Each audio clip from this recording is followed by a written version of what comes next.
한국 근현대사를 성경적 세계관으로 알리고 전하는 대한역사문화원의 한국 근현대사 바로 알기 특강입니다. 자유를 위해 싸우다 6번째 이야기, 믿음으로 나라를 이긴 그리스도인의 이야기입니다. 1905년 조선은 을사늑약으로 외교권을 완전히 빼앗겼습니다. 그리고 5년 후 1910년 나라의 주권마저 내어주며 자유를 빼앗긴 채 36년 동안 일제의 식민 통치를 받아야 했습니다. 1945년 8월 15일 도저히 끝날 것 같지 않았던 일제 식민 통치는 일왕 히로히토의 항복으로 마침표를 찍고 해방을 맞이했습니다. 우리는 지난 여러 강의를 통해서 이 해방이 사람의 힘으로 된 것이 아니라고 고백했죠. 시편 44편 3절이 말해주듯 이 모든 일은 우리의 능력이 아니었고 자기 백성을 위해 하나님께서 친히 하신 구원의 역사였습니다. 오늘은 하나님의 구원 역사 속에서 하나님을 의지하며 기도와 믿음으로 나라를 이긴 그리스도인에 관한 이야기를 나눠보려 합니다. 히브리서 11장 33절은 이렇게 말합니다.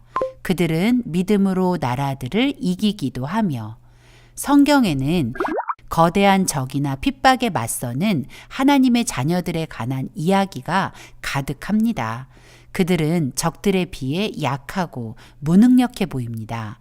현실적인 눈으로 보면 백전백패가 예상되죠.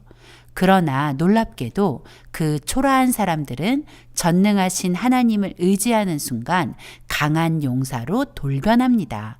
그리고 도저히 믿을 수 없는 승리의 주인공이 되죠. 이런 일이 가능한 이유는 그들이 전능하신 하나님을 믿었기 때문입니다. 우리의 역사 속 일제시대에도 하나님을 믿는 그리스도인들이 일본이라는 거대한 나라를 이긴 놀라운 이야기가 있습니다. 지금부터 믿음으로 나라를 이긴 위대한 하나님의 사람들을 만나볼까요? 일본이 조선 통치를 시작하면서 가장 큰 골칫거리는 교회였습니다. 일제는 교회가 조선에서 가장 강력한 항일 집단이므로 교회를 무너뜨리지 않고는 조선 통치가 불가능하다고 생각했죠. 그 이유를 이승만 박사는 한국교회 핍박에 이렇게 적었습니다. 일본 생각에는 한국교회는 독립사상을 배양하는 곳이요. 한국 교인들은 장래의 혁명을 주창할 자들일 것이다. 그러므로 일본이 한국 교회를 통제하고 한국 교인들을 다스리기 전에는 장래의 화근을 막을 수 없다고 여겼다. 그래서 일본은 105인 사건을 시작으로 한국 교회를 핍박하기 시작했고 한국 교회를 철저히 감시하며 예배까지 통제했습니다. 예를 들어 다윗과 골리앗 이야기, 기드온의 300용사가 13만 5천의 미디안 연합군을 이긴 이야기, 요나단과 그의 무기 든 소년이 블레셋을 이긴 것과 같이 약자가 강자를 이기는 내용의 설교를 금지했습니다. 그뿐 아니라 기독교 학교의 예배와 성경 교육도 금지했습니다.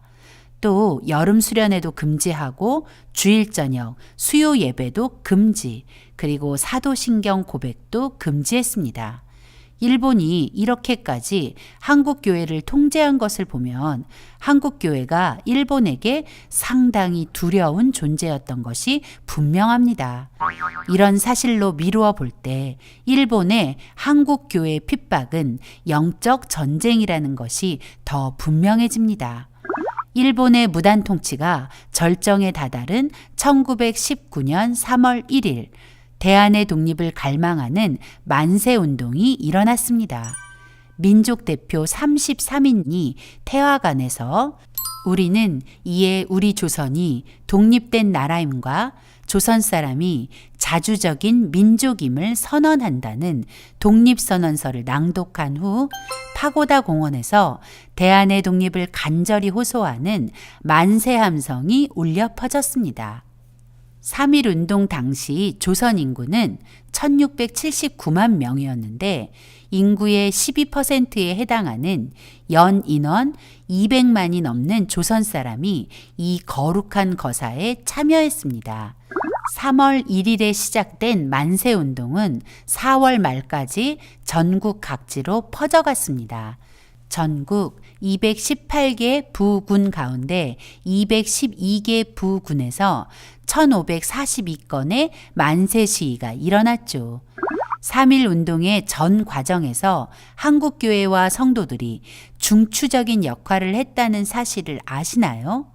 당시 조선의 기독교 인구는 조선 인구의 1%에서 1.5%밖에 되지 않았습니다.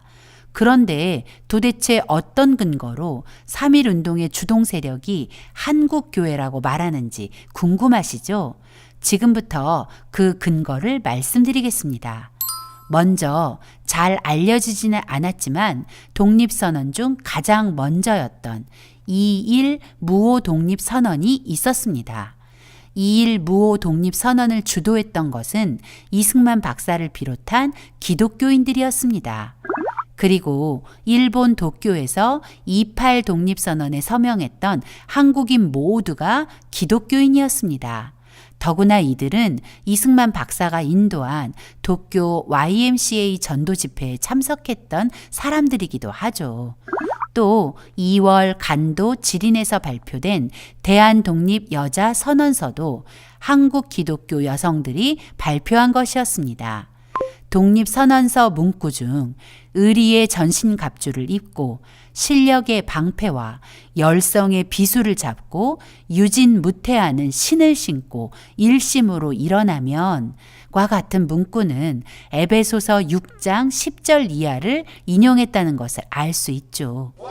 3.1운동 전 기독교인 이승만 박사가 국내와 일본, 중국 등지의 독립운동가 동지들에게 민족 총걸기의 때가 왔다며 한국인의 독립의지를 드러낼 퍼포먼스를 일으키라는 지령과 밀서를 보냈고 이승만 박사의 저서 독립정신은 3.1운동의 출발점이 되었죠. 그리고 국내에서 전개된 3.1운동의 준비와 시위의 전개 및 실행 단계에서도 이승만 박사의 밀지를 받은 기독교인들이 중심이 되었습니다. 3.1 독립선언서에 서명한 33인 중 16인이 기독교인이었고 만세운동을 점화한 민족대표를 48인으로 산정할 경우에도 독립선언서에 서명한 16인의 기독교인 외에 김도태, 김세환, 김원벽, 안세환, 정노식, 함태영 등이 기독교인이었으므로 이 경우에도 50%에 해당하는 지도자들이 기독교인이었습니다. 3월 1일 서울과 평양 등 9개 지역에서 동시에 일어난 만세운동은 한국교회가 주동이 되었고 그 뒤를 이어 전국적으로 확산된 만세 시위 또한 대부분 교회 중심이었습니다. 만세운동에서 주동 세력이 뚜렷한 지역이 311개 처인데 기독교 주도가 78개, 천도교가 66개, 기독교와 천도교의 합작 지역이 42개 지역으로 한국교회와 기독교인들이 3.1 만세운동 과정에서 중추적인 역할을 했음을 부인할 수 없습니다. 1919년 6월 말까지 3.1운동에 참여했다가 피검된 9,458명 중 기독교 신자가 2,087명으로 전체 피검자의 22%에 달했습니다. 1919년 12월 말까지 3.1운동으로 복역 중인 19,525명 중 기독교인은 3,373명으로 17%에 달했습니다. 실제로 투옥된 사람의 17에서 22%가 기독교 신자라는 것은 3.1운동의 한국교회 기여도가 엄청나다는 것을 증명해 주는 것이죠. 조선 총독부 법무국이 1920년 1월 작성한 망동사건 처분표에 의하면 만세운동으로 19,054명이 검찰에 송치되었는데 이 중 종교인 피검자가 5,990명이었고 무종교라고 답한 이가 9,255명, 종교가 파악되지 않은 인물이 3,809명이었습니다. 피검자 전체를 대상으로 종교를 조사한 결과 기독교인이 총 3,065명, 천도교가 2,268명, 유교 346명, 불교 220명 순이었고 사제들이 만세운동에 부정적이었던 천주교는 54명 뿐이었습니다. 주목할 것은 종교가 있다고 밝힌 피검자 중 기독교인이 3,065명으로 전체 종교인의 51%에 해당했고 전체 피검자 중에 16.1%나 되었다는 것입니다. 특히 여성 피검자의 65.4%가 기독교인이었고 종교가 있는 여성 피검자 중 95.1%가 기독 여성이었습니다. 당시 인구의 1.5% 미만의 기독교인 피검자가 전 인구의 10%에 달하는 천도교 피검자 2,268명보다 월등히 많았다는 점은 기독교인들이 3.1운동에 적극적으로 참여했음을 증명해주고 또 기독교 신앙은 애국심이라는 열매를 맺는다는 것을 알 수 있습니다. 3.1운동은 비폭력 시위였음에도 불구하고 일제의 무력 탄압은 거셌습니다. 때문에 3.1운동의 불길은 4월 말 이후 서서히 막을 내리게 되었습니다.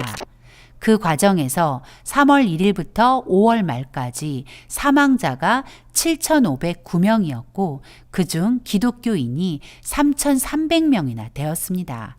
7세 미만의 어린이도 300여 명에 달했습니다. 부상자가 45,562명, 체포된 사람이 49,818명이나 되었죠. 뿐만 아니라 59개의 교회와 학교 3곳이 전소되었고 민가도 715채나 파손되었습니다. 59개의 교회가 전소되었다는 것은 일본이 한국 교회를 집중적으로 탄압했다는 증거이기도 하죠. 이런 일본의 만행에 대하여 미국 하원 의원 폭 W 웨이러는 미 하원에서 이렇게 증언했습니다. 곳에 따라서는 수십 명의 한국인들의 사지를 갈기갈기 찢어 죽이기도 하였다. 이런 일본의 잔인한 만행을 사진과 기록으로 남긴 사람은 기독교 선교사 스코필드 박사였습니다. 4월 15일 일제는 경기도 화성 제암리에서 끔찍한 학살을 자행합니다. 3.1운동 당시 자행된 강경 진압에 대해서 사과한다는 구실로 경기도 화성의 제암리 주민을 제암리 교회로 유인하여 교회에 가두고 밖에서 교회 문을 폐쇄하고 불을 질렀습니다. 그리고 빠져나오려는 사람들을 향해 총을 쏴 학살하는 끔찍한 만행을 저질렀죠. 뿐만 아니라 제암리 인근 동네까지 불을 질러 쑥대밭으로 만들었습니다. 제암리에서 벌어진 이 끔찍한 소식을 전해들은 스코필드 박사는 수원으로 향하는 기차에 올랐습니다. 수원역에 내린 스코필드 박사는 정신없이 자전거를 타고 제암리로 달려가 그 참혹한 현장을 사진에 담고 사건의 진상을 기록하여 일제의 만행을 세상에 폭로했습니다. 화성시 제암리 3.1운동 순국기념관에는 3.1운동과 제암리 학살을 취재하여 세상에 알린 스코필드 선교사의 기념관을 만들어 그의 거룩한 행동을 기념하고 있습니다. 스코필드 박사는 꺼지지 않는 불꽃이라는 3.1운동 보고서를 작성해 국외로 가지고 나가 후일 일본의 잔혹함을 세상에 알렸습니다. 대한민국 건국 이후인 1968년 스코필드 선교사는 건국 훈장 독립장을 수여받았습니다. 대한 독립의 간절한 요구는 전국과 세계 각지 한인들에게 퍼져나갔고 외신들도 이 거룩한 움직임을 보도했습니다.